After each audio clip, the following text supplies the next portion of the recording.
Isso posto, eu peço que vocês me respondam então a seguinte pergunta. Reflitam e me respondam. Um objeto estacionário atingido por um objeto em movimento, ele pode ter um momento final maior do que o momento inicial do objeto em movimento? Sim ou não? Temos as respostas e vamos à discussão. Por que sim ou por que não?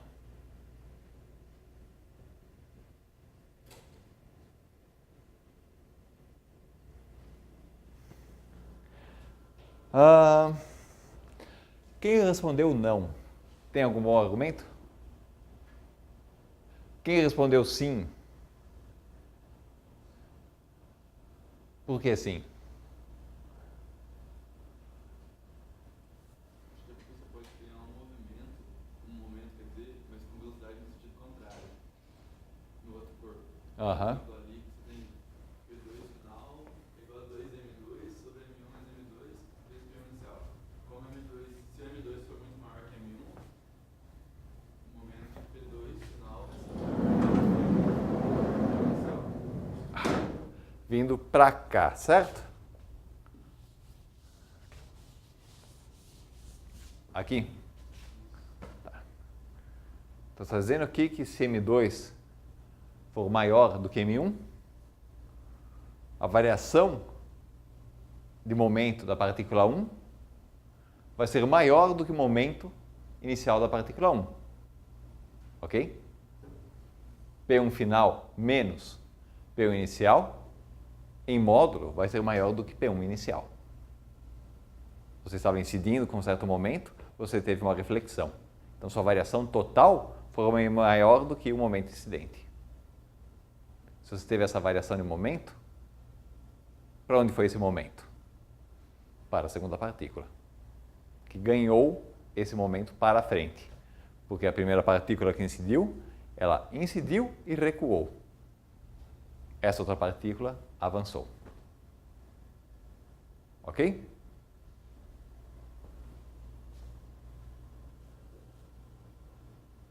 Então você não tem violação de momento.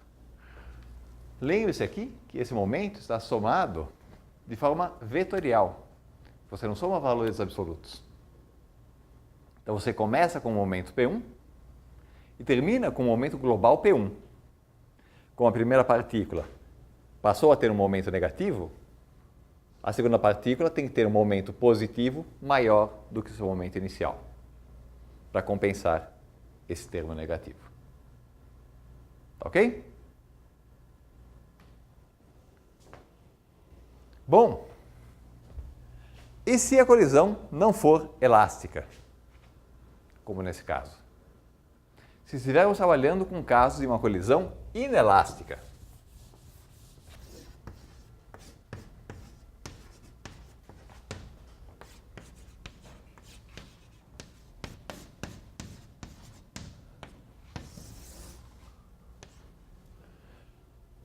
no caso de uma colisão inelástica, você tem uma partícula 1 incidindo numa partícula 2 e a conservação de momento permanece válida. Você pode ainda trabalhar com o sistema em condições de isolamento, seja na ausência de forças externas, ou seja, olhando por um intervalo de tempo muito curto, tal que o efeito de forças externas possa ser desprezado, e, portanto, conservação de momento vale, mas a energia cinética varia. O que acontece? Ela pode virar, por exemplo, energia acústica. Mais uma vez, o nosso problema do trilho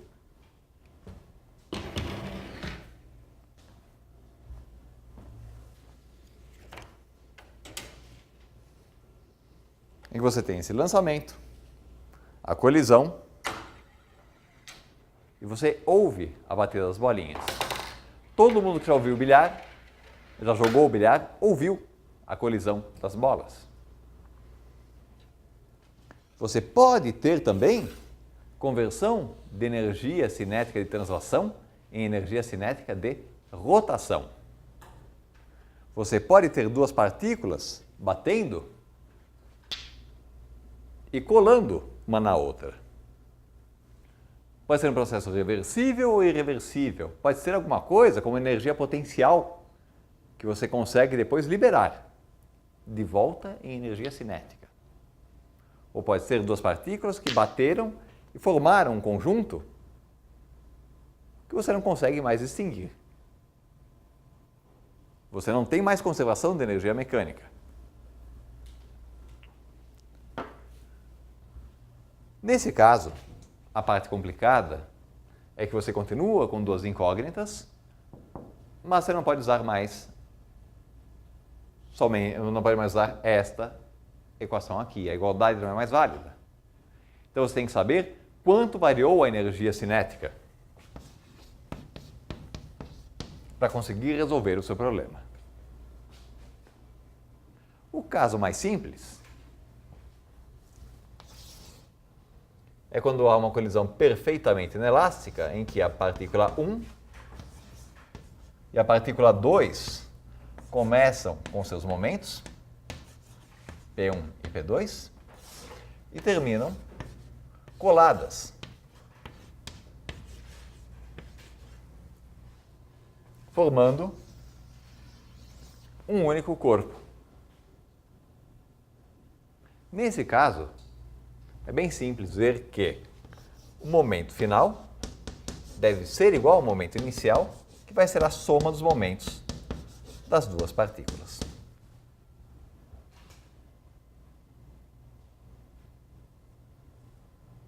Com isso, podemos dizer então que a velocidade final do sistema vai ser igual a M1 V1 inicial por M1 mais M2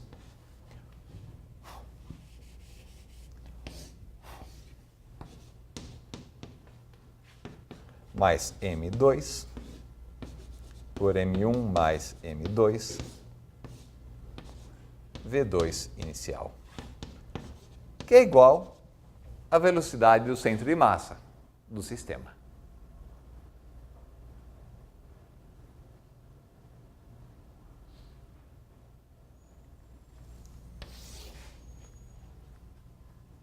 A variação de momento da partícula 1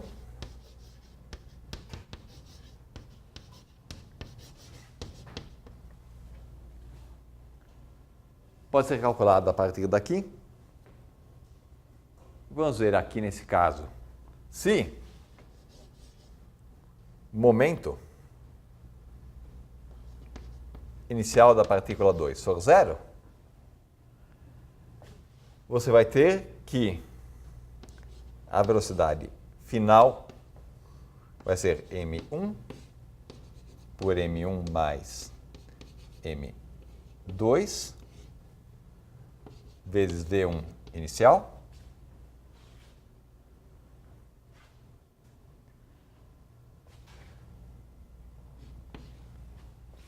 e a sua variação de momento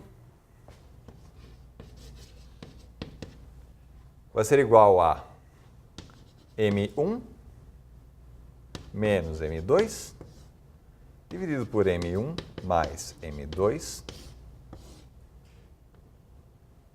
V1 inicial.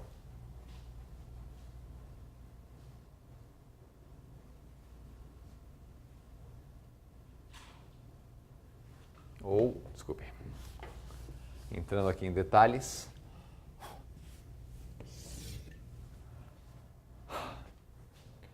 delta P1 vai ser igual a P1 que multiplica 1 sobre M1 mais M2 menos 1, ou seja,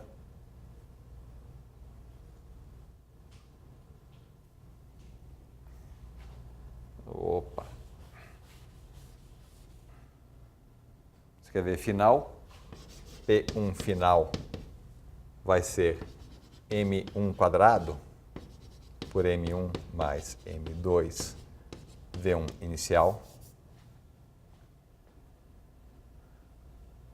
Ok? A velocidade final da partícula 1, que vai ser a velocidade final do conjunto de partículas, vezes a massa da primeira partícula, e essa variação de momento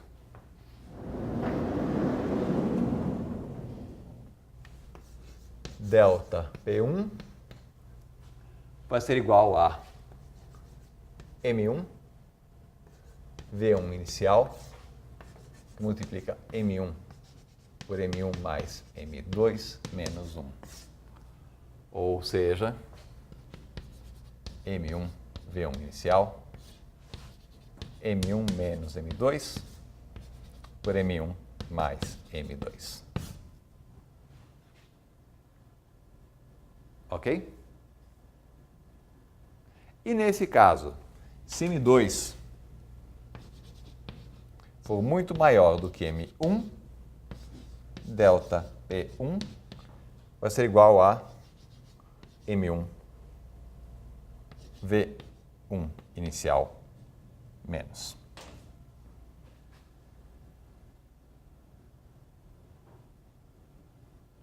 Se a partícula 2 for muito massiva, a partícula 1 vem, colide no sistema 2 e fica lá presa.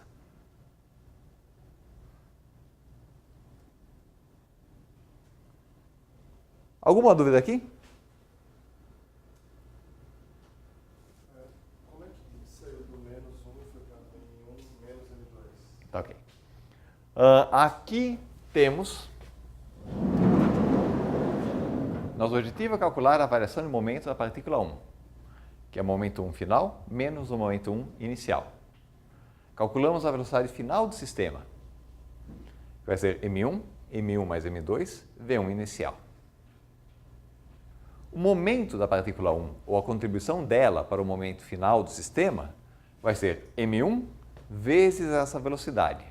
Portanto, M1 ao quadrado, V1, dividido por M1 mais M2. Vamos colocar isso aqui na equação.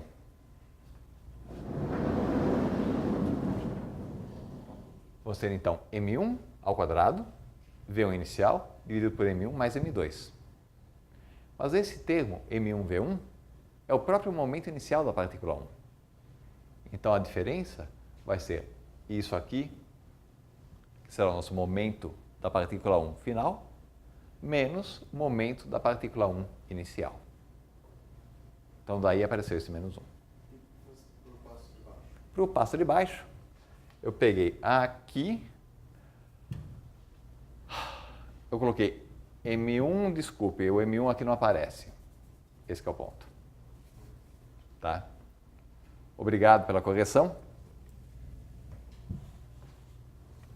Isso aqui vai ser menos M2 dividido por M1 mais M2. E com M1 muito menor do que M2, aí vai ser menos M1 por V1 inicial. Obrigado.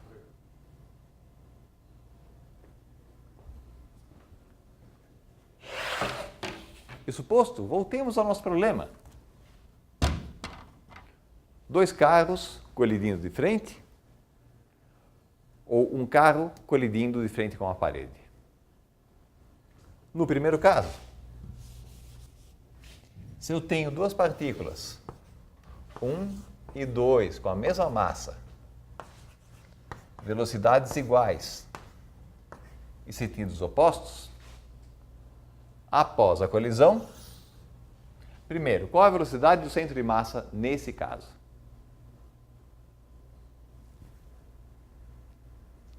Zero. O momento total aqui é nulo.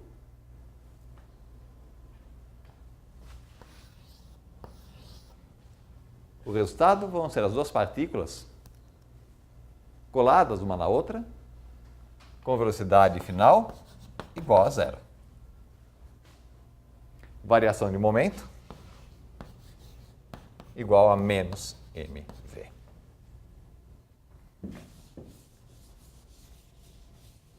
para a partícula indo contra a parede.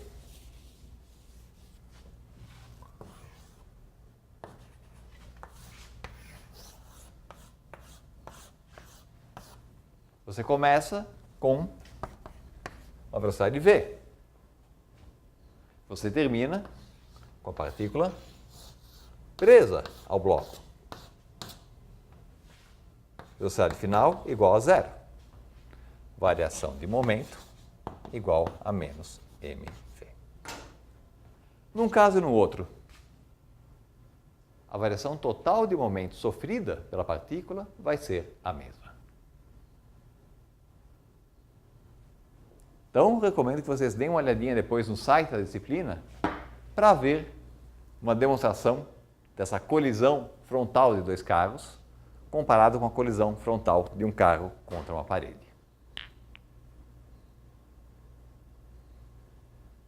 Tudo bem até aqui? Todos esses casos que nós vimos envolvem colisão em uma única dimensão. Será possível fazer alguma coisa melhor do que isso? Vamos expandir os nossos problemas agora? Vamos só começar aqui a discutir o problema de uma colisão elástica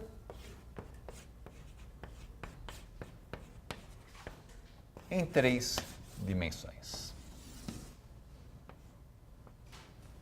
O que é essa colisão elástica em 3D? Você vai ter aqui uma partícula 1, um momento inicial, uma partícula 2, também com certo momento inicial, que vão entrar em uma região de interação e não nos interessa como elas vão interagir.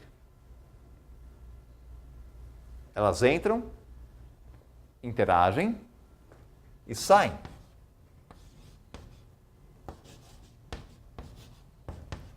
Com momentos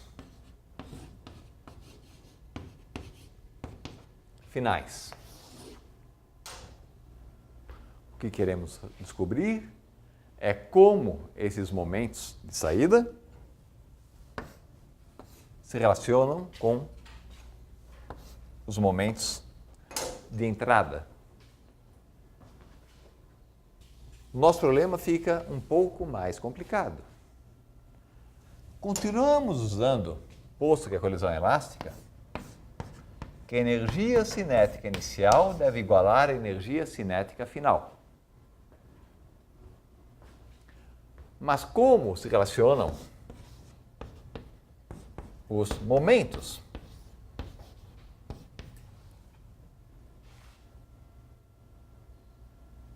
Sabemos que a conservação de momento vale. Mas note bem, isso aqui não é uma única equação.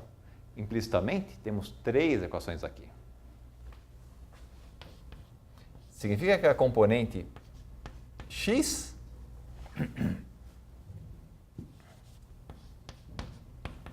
deve se conservar, bem como a componente y,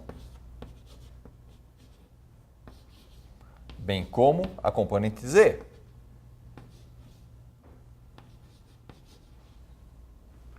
Temos 3 equações, mais uma relacionando a energia cinética. Serão, portanto, 4 equações e 6 incógnitas.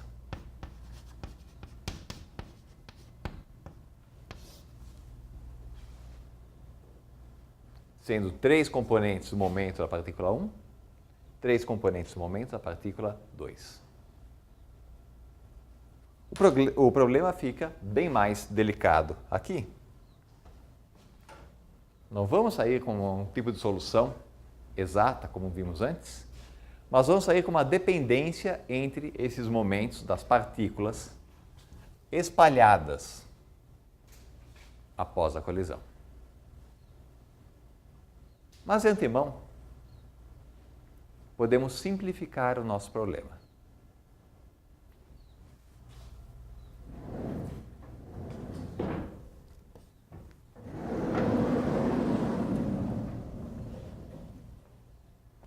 podemos passar para o referencial no qual a partícula 2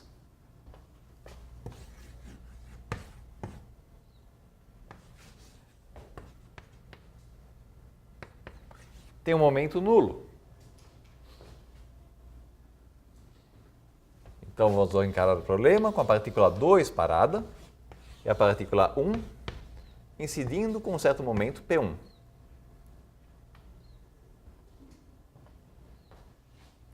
Depois da colisão, partícula 2, partícula 1 vão sair com momentos P1 final e P2 final.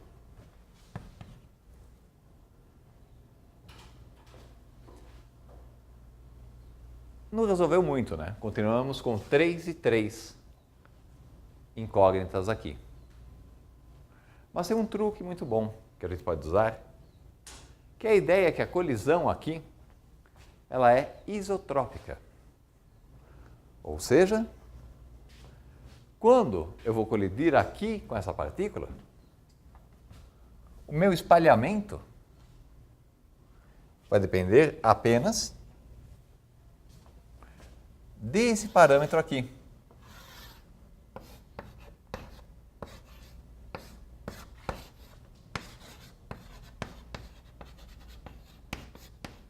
Um parâmetro de impacto.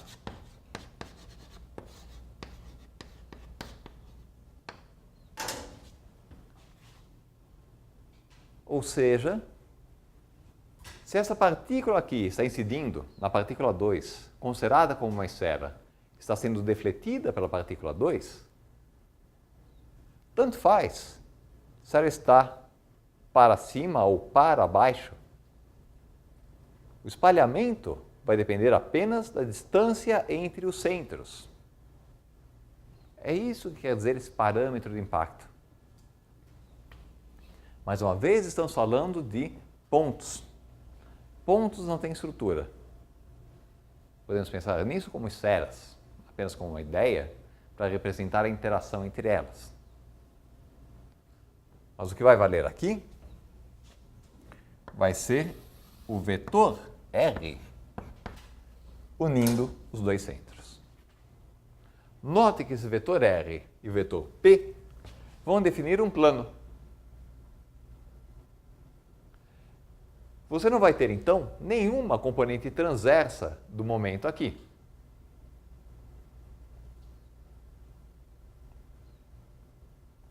O espalhamento aqui, na ausência dessa estrutura interna, pode ser reduzido ao caso bidimensional.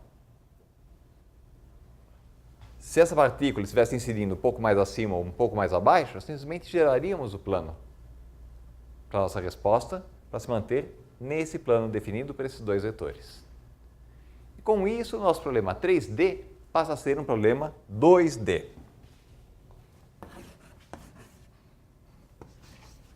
E o momento final tem apenas uma contribuição em x e uma contribuição em y.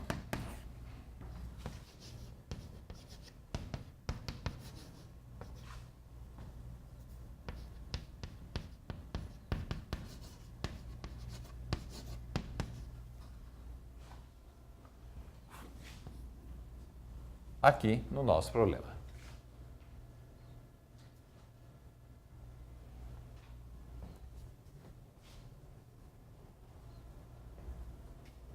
Então agora você tem 3 equações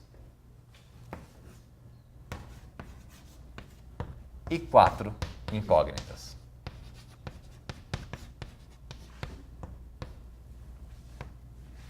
O que você vai obter no final? Uma descrição de 3 desses parâmetros em função de um quarto. Ou, se estamos trabalhando num plano, vamos ter os ângulos de espalhamento, θ1 e θ2, e as grandezas que vamos pesquisar serão os módulos dos momentos e seus ângulos de espalhamento. São essas as grandezas que vão estar relacionadas no nosso sistema.